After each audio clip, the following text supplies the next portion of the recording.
Salut à tous, j'espère que vous allez bien, c'est Romain et on se retrouve aujourd'hui pour la traditionnelle vidéo d'avant-match en jeu pour le PSG qui se déplace à Lisbonne pour y affronter le Benfica. C'est mercredi à suivre en direct à 21h sur RMC Sport 1 et Canal+, avec au sifflet un arbitre qu'on a rencontré qu'une seule fois dans notre histoire récente, c'était en décembre dernier au Parc des Princes, match retour contre Bruges, victoire 4-1 avec notamment un très beau but de Lionel Messi, mais surtout un penalty sifflé en sa faveur en toute fin de rencontre. Les Parisiens qui ont retrouvé le camp des loges aujourd'hui, ils feront de même demain à 11h avant de décoller dans l'après-midi pour le Portugal où Christophe Galtier donnera sa traditionnelle conférence de presse aux alentours de 20h15 avant une bonne nuit et la grosse échéance, celle qui constitue sûrement le plus gros défi de cette première moitié de saison pour nos joueurs et un des matchs les plus passionnants à suivre pour nous, avec ceux contre la Juventus, qui est une toute autre équipe que le Benfica, bien moins intéressante, et le Classico, bien évidemment.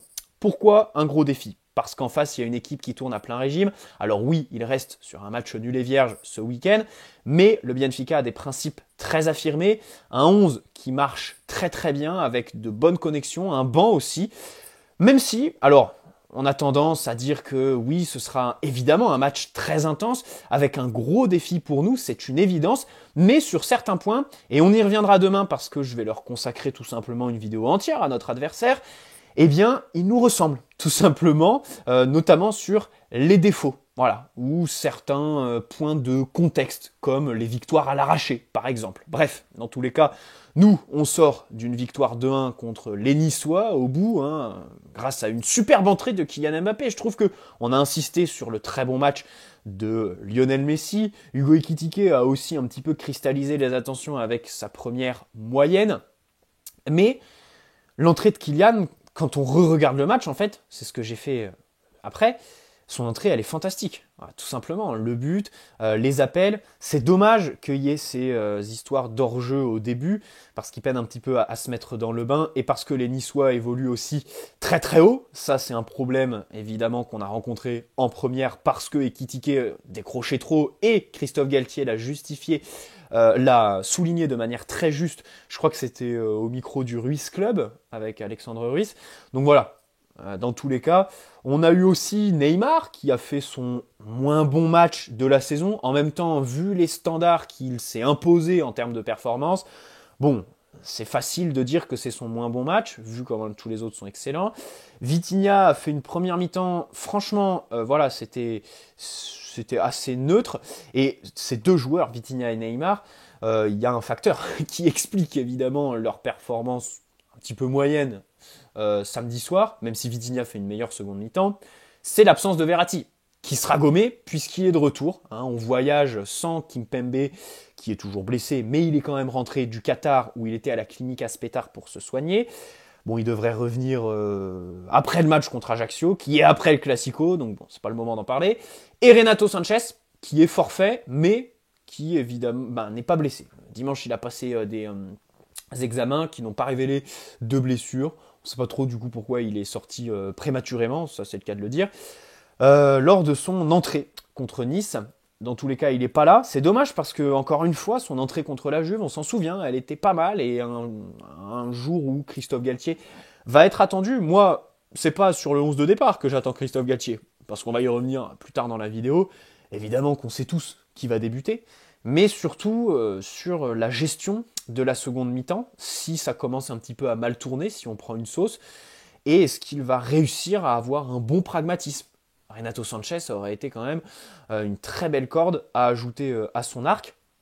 Maintenant, il y a Fabian Ruiz, qui a un petit peu de rythme aussi. Bon, Carlos Soler, qui peut t'apporter techniquement. Pablo Sarabia, même si là, t'as mis Mbappé sur le banc contre Nice. Neymar, tu l'as sorti plusieurs fois depuis le début de la saison.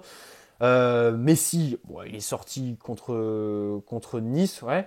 Là, tu vas globalement pas trop te permettre de sortir un de la MNM, surtout que leurs performances sont clairement en train de s'équilibrer. Les trois marchent sur l'eau, c'est un truc de dingue. Globalement, d'un match à l'autre, bon, il y en a souvent un qui tire son épingle du jeu, même si sur les deux derniers, c'est Lionel Messi, voilà. Christophe Galtier, moi perso, je l'attends vraiment sur son coaching. Va pas falloir être frileux si le Benfica nous met en difficulté. Je pense qu'ils vont avoir des temps forts, les Portugais, mais attention à pas les surcoter non plus. Attention, sans pour autant être trop confiant, si on est sérieux, on peut évidemment rendre une très belle copie sans avoir à s'en remettre à nos individualités. Voilà, ceux de devant, si derrière tout le monde est cohérent et ne fait pas d'erreur comme sur le but qu'on encaisse contre Nice, normalement ça pourrait le faire. Tu vois ce que je veux dire? Après, bon, ça reste un déplacement, c'est vrai que il y a l'ambiance là-bas et puis surtout une équipe qui normalement devrait se sublimer. Le Benfica de Roger Schmidt. Bref, dans tous les cas, quel 11 pour se présenter là-bas? D'abord, système A3 ou 4-3-3, la question ne se pose pas. Évidemment que le 4-3-3, Christophe Galtier n'en veut pas, ou alors peut-être le garde pour faire du coaching ou pour la seconde partie de saison. Dans tous les cas, les joueurs ne le travaillent pas. Il faut se présenter à 3. Voilà. Alors pour la gestion de l'axe, c'est pas mal face à une équipe qui a évidemment un bon buteur, Gonzalo Ramos, qui était d'ailleurs lié au PSG, on le connaît, de cet été au rayon rumeur mercato. Mais aussi évidemment sur les ailes. Il va y avoir un enjeu à gérer les ailes, notamment Grimaldo. Ça va être, je pense, si tu fais un équilibre entre les forces adverses et nos faiblesses, c'est sur ce côté-là, et avec cette individualité Grimaldo, qu'on devrait avoir le plus de mal. Parce que globalement, Achraf Hakimi et Sergio Ramos, à droite, c'est plutôt, pour l'adversaire, assez facile de se créer quand même 3-4 occasions assez nettes, on va dire, sur tout un match. Voilà.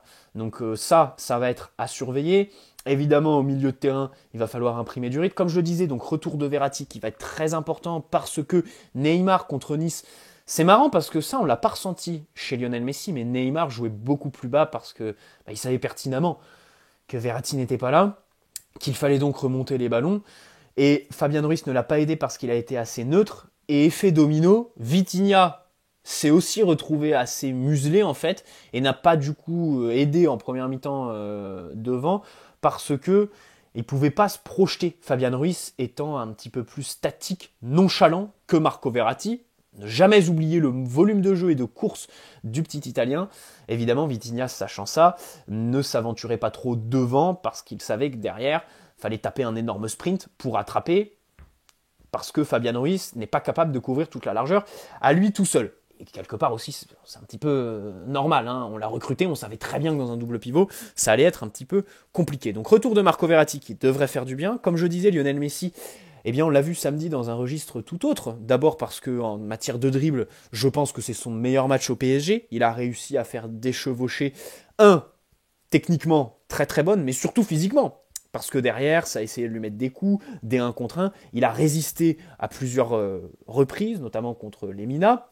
Bravo à lui. Il y a évidemment ce coup franc qu'il va chercher qui est sensationnel. On espère qu'il va encore reprendre les clés du camion. Et je ne sais pas si on se rend compte en fait de la dangerosité de Neymar et Messi qui, je pense, alors Mbappé, je vantais sa très bonne entrée contre Nice, mais là je pense que mercredi la lumière va être sur Neymar et Messi.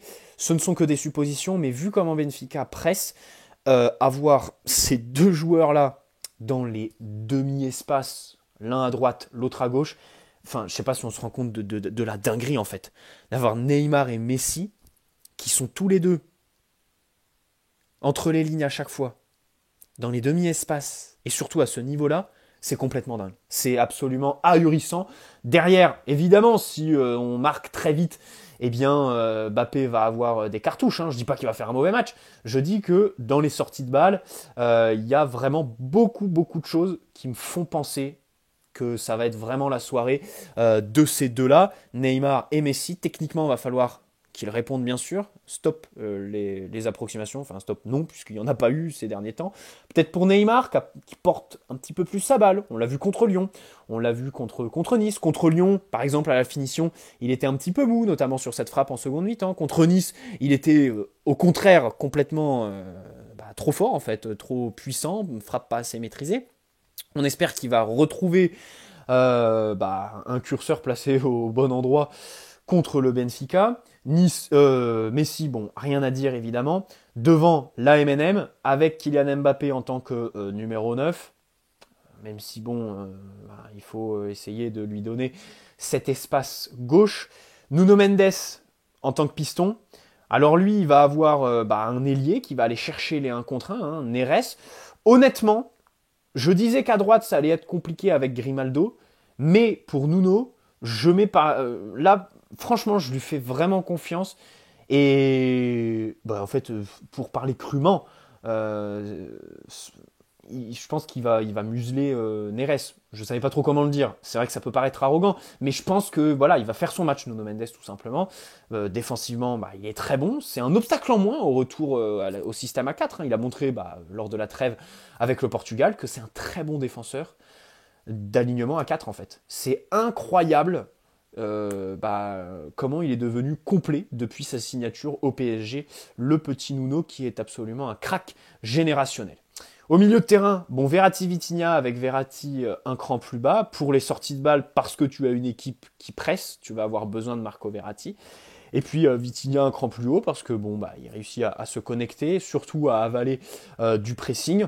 Toujours aidé, épaulé par Marco Verratti, qui globalement, en fait, Marco Verratti, tu peux pas lui donner de registre bien particulier parce que dans toutes les zones du terrain, il est exceptionnel et il sait tout faire. Faire du pressing, faire un petit peu le milieu aboyeur, box-to-box au milieu au milieu du terrain, sur une position un petit peu plus reculée, se trouver au bon endroit au bon moment, ou alors tacler, prendre ce fameux risque d'aller au duel pour récupérer le ballon, et puis techniquement, je n'en parle même pas. Maintenant, en défense, je persiste et signe. Danilo n'a pas joué contre Nice, du moins n'a pas démarré. C'était Mukiele à sa place, qui a d'ailleurs fait un très bon match axial droit. Donc là, on voit clairement qu'en fait, pendant le mercato, globalement, on pensait que Mukiele venait pour être le suppléant, le remplaçant d'Achraf Hakimi. En réalité, c'est celui de Thilo Kehrer, en fait, et d'Abdou Diallo, dans le sens où là, il a une carte à jouer et il apporte beaucoup plus dans la rotation dans l'axe que sur le côté, tout simplement. Pourquoi pas le faire rentrer, mais dans tous les cas, Danilo à sa place ne me dérange pas. Bien sûr, parce qu'il est sur une très très bonne dynamique. Un des joueurs qui s'est le plus montré à son avantage en ce début de saison, toujours bien placé, avec une bonne lecture du jeu. Techniquement, il prend même des risques. Et puis dans les airs, il en impose.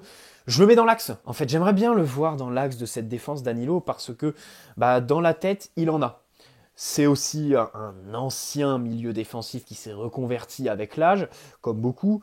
Donc ça, j'aimerais bien le voir, surtout qu'à côté, tu as surtout Marquinhos qui est pas très à l'aise, Marquinhos que je veux voir à droite et Sergio Ramos à gauche. Par exemple, Ramos, on l'a vu contre Nice ce week-end, il était beaucoup plus à l'aise sur le côté de Nuno Mendes, qui est son poste de prédilection quand même sur toute sa carrière, tout simplement.